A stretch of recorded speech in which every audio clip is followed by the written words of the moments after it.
الحمدللہ رب العالمین والصلاة والسلام علی رسولہ الکریم محمد وعلی آلہ واصحابہ اجمعین وعلی من تبعہم بإحسان الی یوم الدین۔ اما بعد، حضرات محترم، یہ ضروریات دین کورس کا سبق نمبر 20 ہے۔ اس کا موضوع ہے نماز پڑھنے کا مسنون طریقہ۔ یہ اس موضوع کا پہلا حصہ ہے۔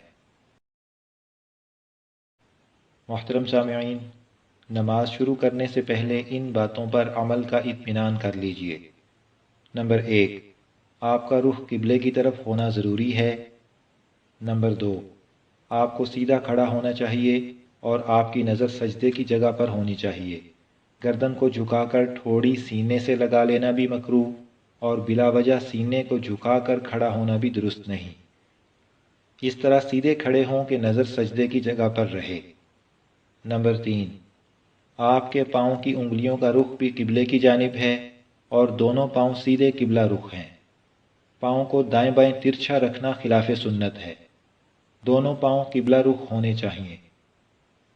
نمبر 4، دونوں پاؤں کے درمیان کم از کم 4 انگلی کا فاصلہ ہونا چاہیے۔ نمبر 5، اگر جماعت سے نماز پڑھ رہے ہیں تو آپ کی صف سیدھی رہے۔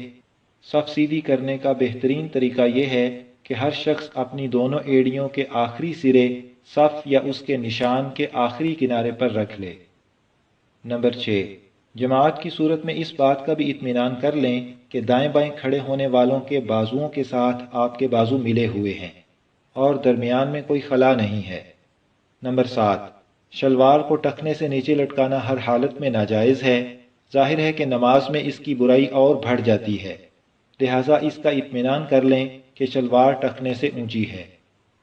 نمبر 8، ہاتھ کی آستینیں پوری طرح ڈھکی ہوئی ہونی چاہیے، صرف ہاتھ کھلے رہیں۔ بعض لوگ آستینیں چڑھا کر نماز پڑھتے ہیں، یہ طریقہ درست نہیں۔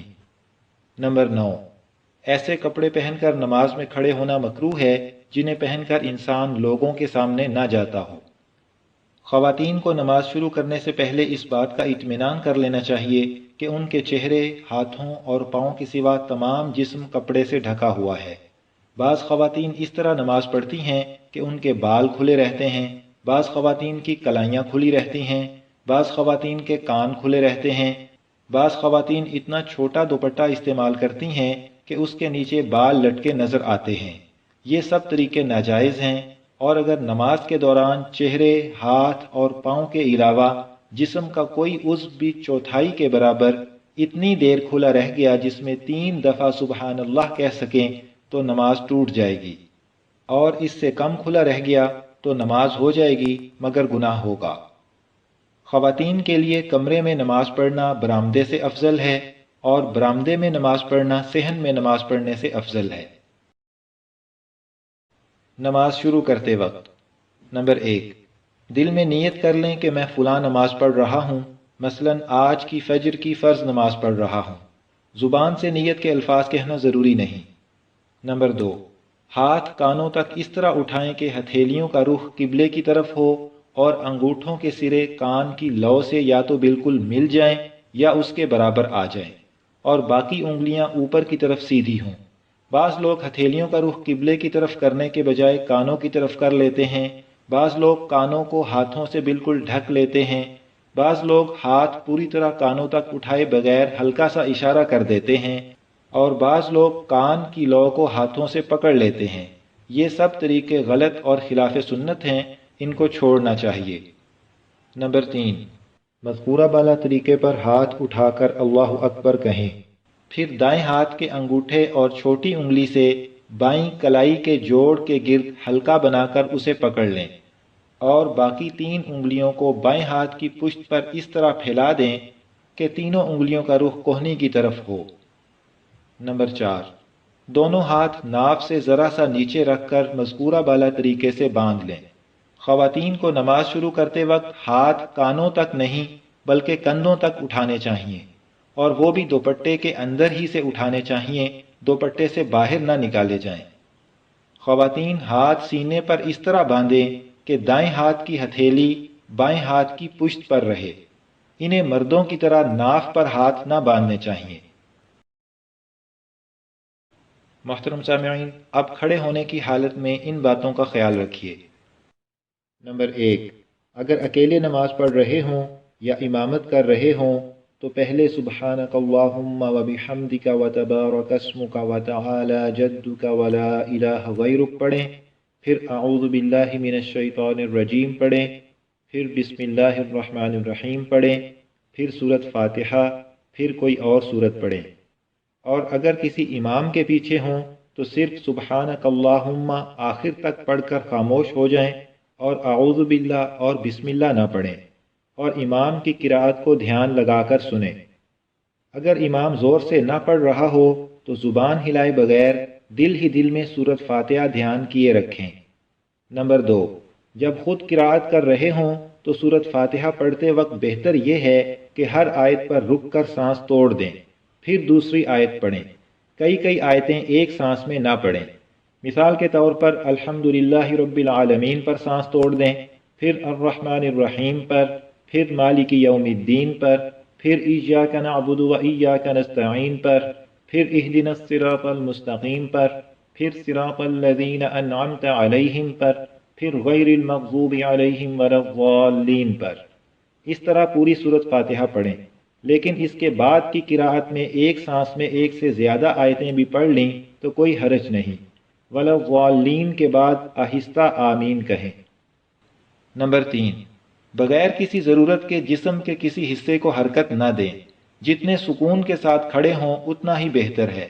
اگر کھجلی وغیرہ کی ضرورت ہو تو صرف ایک ہاتھ استعمال کریں، اور وہ بھی صرف سخت ضرورت کے وقت اور کم سے کم۔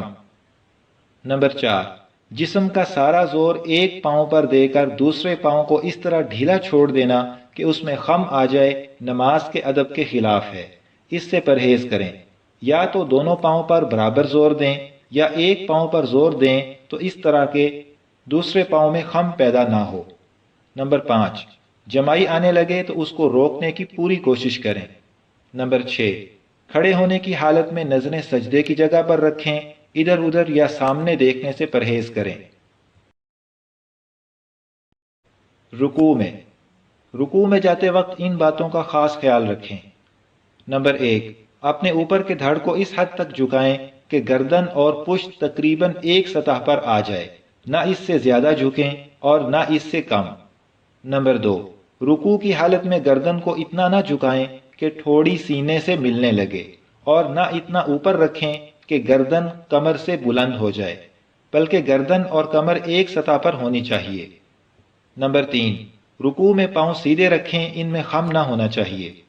نمبر 4، دونوں ہاتھ گھٹنوں پر اس طرح رکھیں کہ دونوں ہاتھوں کی انگلیاں کھلی ہوئی ہوں، یعنی ہر دو انگلیوں کے درمیان فاصلہ ہو، اور اس طرح دائیں ہاتھ سے دائیں گھٹنے کو اور بائیں ہاتھ سے بائیں گھٹنے کو پکڑ لیں۔ نمبر 5، رکوع کی حالت میں کلائیاں اور بازو سیدھے تنے ہوئے رہنے چاہیے، ان میں خم نہیں آنا چاہیے۔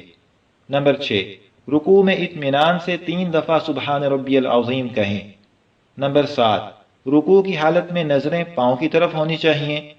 نمبر 8، دونوں پاؤں پر زور برابر رہنا چاہیے اور دونوں پاؤں کے ٹخنے ایک دوسرے کے سامنے رہنے چاہیے۔ رکوع میں عورتیں مردوں کی طرح کمر کو بالکل سیدھا نہ کریں، عورتوں کو مردوں کے مقابلے میں کم جھکنا چاہیے۔ رکوع کی حالت میں مردوں کو انگلیاں گھٹنوں پر کھول کر رکھنی چاہیے، لیکن عورتوں کے لیے حکم یہ ہے کہ وہ انگلیاں ملا کر رکھیں، یعنی انگلیوں کے درمیان فاصلہ نہ ہو۔ عورتوں کو رکوع میں اپنے پاؤں بالکل سیدھے نہ رکھنے چاہیے، بلکہ گھٹنوں کو آگے کی طرف ذرا سا خم دے کر کھڑا ہونا چاہیے۔ مردوں کو حکم یہ ہے کہ رکوع میں ان کے بازو پہلوؤں سے جدا اور تنے ہوئے ہوں، لیکن عورتوں کو اس طرح کھڑا ہونا چاہیے کہ ان کے بازو پہلوؤں سے ملے ہوئے ہوں۔ خواتین کو دونوں پاؤں ملا دینے چاہیے، خاص طور پر دونوں ٹخنے مل جانے چاہیے، پاؤں کے درمیان فاصلہ نہ ہونا چاہیے۔ محترم سامعین، یہاں پر ضروریات دین کورس کا سبق نمبر 20 مکمل ہوا۔ سبق نمبر 21 انشاءاللہ تعالی اس موضوع کا دوسرا حصہ ہوگا۔ اللہ تعالیٰ سے دعا ہے کہ ہمیں سنت کے مطابق نماز پڑھنے کی توفیق دیں، آمین یا رب العالمین۔